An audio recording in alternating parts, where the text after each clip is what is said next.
বন্ধুরা, আজকে যে রেসিপিটা শেয়ার করব খুবই সহজভাবে ঘরোয়া পদ্ধতিতে আলু পটল চিংড়ি রেসিপি। চিংড়ি মাছ যে কোনো রেসিপিতে দিলেই তার টেস্ট দ্বিগুণ বেড়ে যায়, সেই জন্য পটলের সাথে চিংড়ি মাছের রেসিপিটা খুব সুন্দর লাগবে যদি এইভাবে বানাও। আলুটাকে 50% সিদ্ধ করেছি, পটলটাকে কেটে ধুয়ে পরিষ্কার করে নুন মাখিয়ে তারপরে ভেজে নিচ্ছি। পটলটা ভাজবার সময় আমি সাদা তেল ব্যবহার করেছি। পটলটা সাদা তেলে ঢাকা দিয়ে মিডিয়াম আঁচে ভালো করে লালচে করে ভেজে নিতে হবে। পটলটা ভাজা হতে থাক, ততক্ষণে একটা মশলা আদা রসুন আর কাঁচা লঙ্কার পেস্ট আমি তৈরি করে নেব।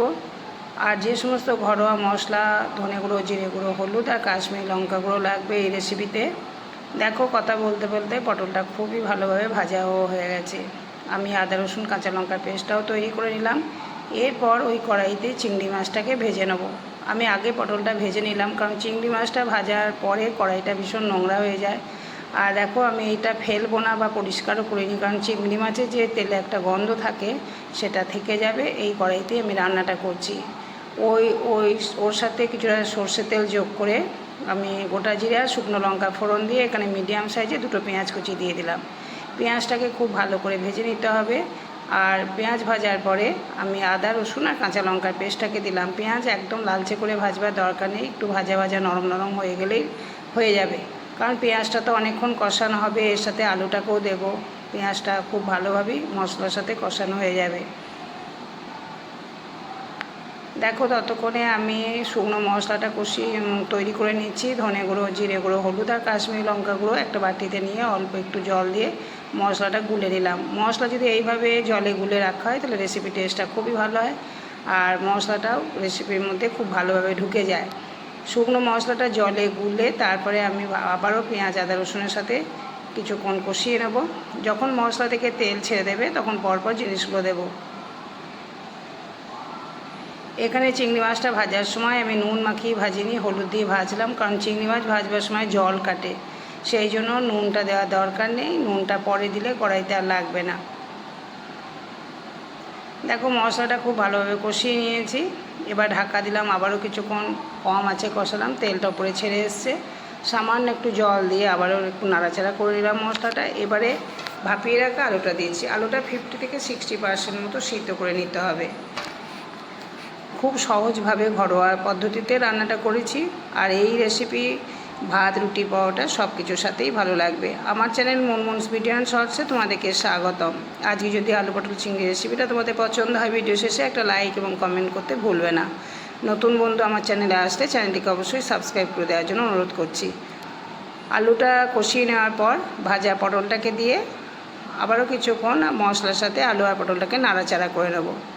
দেখো, এখন একটু শুকিয়ে গেছে মশলাটা, ওই জন্য সামান্য একটু জলে ছিটে দিয়ে আলু পটলটাকে আবারও একটুখানি নাড়াচাড়া করে নিচ্ছি। এতে আলু পটলের মধ্যে মশলাটা খুব ভালোভাবে ঢুকে যাবে। আলুটা তো আগেই কষিয়ে নিয়েছিলাম, পটলটা পরে দিলাম বলে আবারও কিছুক্ষণ মশলার সাথে কষিয়ে নিলাম। পরিমাণ মতো নুন আর চিনিটা এই পর্যায়ে দিয়ে দিতে হবে।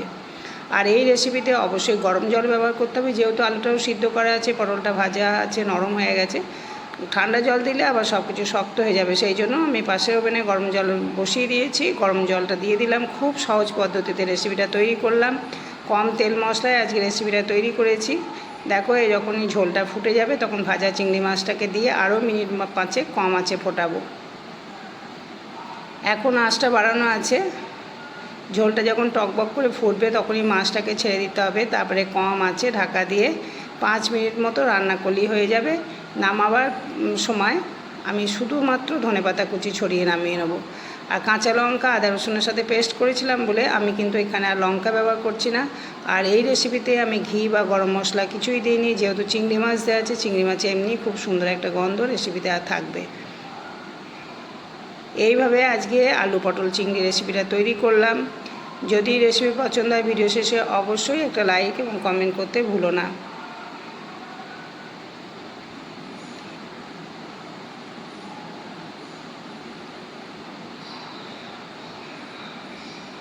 এবার আমি ঢাকা দিয়ে দেবো। দেখো, মিনিট খানিক মতো ফোটালাম ঢাকা খোলা অবস্থায়। এবার একদম আঁচ কমিয়ে দিয়ে আরও 5 মিনিট মতো ফুটিয়ে নিলাম। গ্রেভিটা অনেকটাই কমে এসছে। যদি ভাতের সাথে খেতে চাও এই অবস্থায় নামিয়ে নিতে পারো, ঠান্ডা হলে অনেকটাই শুকনো হয়ে যাবে। আমি ঠিক এই রকমই গ্রেভি রাখবো।